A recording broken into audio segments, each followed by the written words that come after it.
Thanks for joining us for a Pentagon Channel special event. Wednesday marked the 5th anniversary of the U.S. invasion of Iraq. President Bush says he is proud of U.S. troops and knows he has asked service members and their families to sacrifice a lot since the start of Operation Iraqi Freedom.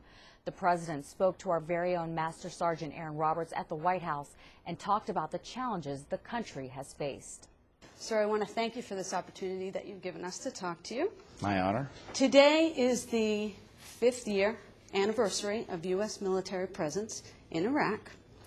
And my first question for you would be, as Commander-in-Chief, what are the areas you are most focused on and most proud of as U.S. forces and the Iraqi forces continue to work towards stability and security in Iraq? I'm most proud of the performance of our troops. We have asked a lot of our military and the military families. We've got men and women who have been to both theaters in the war on terror multiple times. And that's a strain, and it's hard, and I understand it is. On the other hand, our troops know it's necessary. I'm focused on making sure that we do not allow the sacrifice that has gone over the last 5 years to go in vain, that we end up making the hard decisions now and helping the Iraqis now to develop a peaceful and free society in the heart of the Middle East, which will enable the next generation's children to grow up in a peaceful world, or the next generation to grow up in a peaceful world. And so I'm pleased with the progress. It's been hard. It's been really hard. It's been hard on our country. It's been hard on the military. But I'm proud of the fact that the military has been so steadfast and courageous. Speaking of the military and their families, you meet with many family members, many spouses, on a regular basis of those that are lost and wounded in the conflicts. Difficult situation, I'm sure. Could you take a moment and just tell us what it's like meeting with them and what you say to them and what they say to you? Sure. First of all, obviously, each circumstance is a little different, and you're right, I've met with a lot. Let me first start with the wounded. Generally what happens is that at a place like Walter Reed or Bethesda, you know, a soldier will look at their commander-in-chief, say, I can't wait to get back into battle, which obviously, you know, first of all, it's just so inspiring to me, but also it's got to change the perspective of their family a little bit. Secondly, with the wounded, I am obviously always conscious to make sure that these kids, these soldiers and people in uniform get the best care. And I truly believe they are. And I love our doctors and nurses. It's unbelievable the care they get. In terms of meeting with the families of the deceased, as you can imagine, it's very emotional. First of all, meeting the president alone, it can be an emotional experience. And when you put on top of that the commander-in-chief who made the decision that got their child in a position where he or she got killed. So, you know, the meetings can be very tearful. I'm a crier at times. I'm not afraid to hug a mom or hug a wife or hug a husband and cry. I try to get them to talk about their loved one. I want to learn about each individual person who sacrificed, what they were like, what their interests were. And a lot of times the families love sharing their stories with the commander-in-chief. And to a person, nearly, I have been told that whatever you do, Mr. President, you know, complete this job. Don't, and basically what they're saying is don't let politics, don't let the Gallup poll, don't let, you know, a focus group cause you to make a decision that is not in the best interest of our country and our military. And I assure them that they don't have to worry about that about George W. Bush. I tell my friends who ask me this question a lot, you know, they say, what's it like? You're the guy who made the decision to put their loved one in harm's way. They didn't come home. What's it like to meet with them? And I say that oftentimes the comforter-in-chief is the person who gets comforted because of the strength and courage and great love of country of these folks. Let's move to Afghanistan. It's been 6.5 years since we forced the Taliban out of power over there. What do you see the current situation for our troops right now, and how much work do you think needs to be done to sustain the progress that we've made?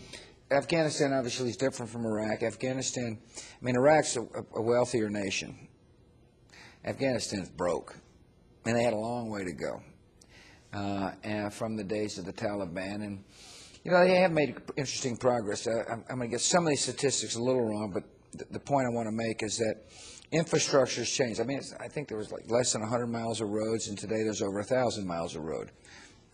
Young girls weren't going to school, basically, and now there's a lot of young girls going to school. Health care was very rudimentary, and today a lot of people have got basic health care. In other words, the human condition is changing, which is important. The Taliban has not been defeated.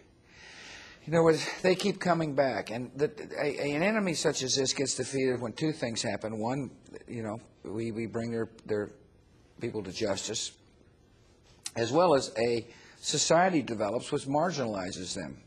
In other words, something that competes with their ideology. Everybody in Afghanistan knows what the Taliban's ideology is like. They had to live under them. And now that we're trying to help them realize there's another way, a more hopeful life. And until a civil society develops that provides hope for the Afghan people, it's going to be, the Taliban will be a factor. And so they're a factor now. Are they winning? No, they're not winning. Can they beat us militarily? Absolutely not. And so a lot of what, and we're bolstering our troops there, by the way, just to make sure that they're not able to intimidate the people to the point where a civil society and a free society can't develop. So we've got work to do there. The good news is we're not there alone. There's a lot of NATO troops, some of whom fight, some of whom don't fight, but all of whom make a contribution. And I'm going to NATO next week, in the NATO meeting in Romania, and I'll, of course, be urging our allies to bolster their presence in Afghanistan because, and I'll remind them that this was the country that had failed so miserably that not only were people brutalized, but an enemy that hates America and hates free societies developed safe havens from which they launched brutal attacks. And now's the time to deal with them and not hope they change their mind or hope they become better citizens of the world, because they're not. Africa. Yes. The new Africa Command. You just were on a trip to 5 countries in Africa. Tell me, if you can briefly, the significance of Africa Command and strategically, and how it will play in the global war on terror. Well, first of all, there's some nervousness about the African Command in Africa because nations don't want U.S. troops stationed on their border. So I had to spend time saying, wait a minute, this isn't a typical command. You know, what this is a command that will help Africans deal with African problems, such as Sudan. I mean, we want well-trained African troops going into places like Sudan, helping the poor folks there who are being brutalized by thugs to be able to survive and thrive. And so, first of all, this administration recognizes that Africa is important. That's why we name Africa an African Command. Secondly, that hopelessness is the only way radicals can recruit. And therefore we have programs to deal with malaria and HIV/AIDS and hunger. But the other source of instability on the continent of Africa is civil unrest, is civil war, is inflamed passions that break out into violence. And it's in our interest that we help Africans deal with those problems. That's what Africa Command is meant to do. And so it fits into the broader scope of things, the broader war on terror, and also as a commitment that we care about the people on the continent of Africa. Our Commander-in-Chief, President George W. Bush, interviewed by the Pentagon Channel's Master Sergeant Erin Roberts. You can see it again anytime on demand at PentagonChannel.mil. This has been a Pentagon Channel special event. I'm Petty Officer Liz Murray.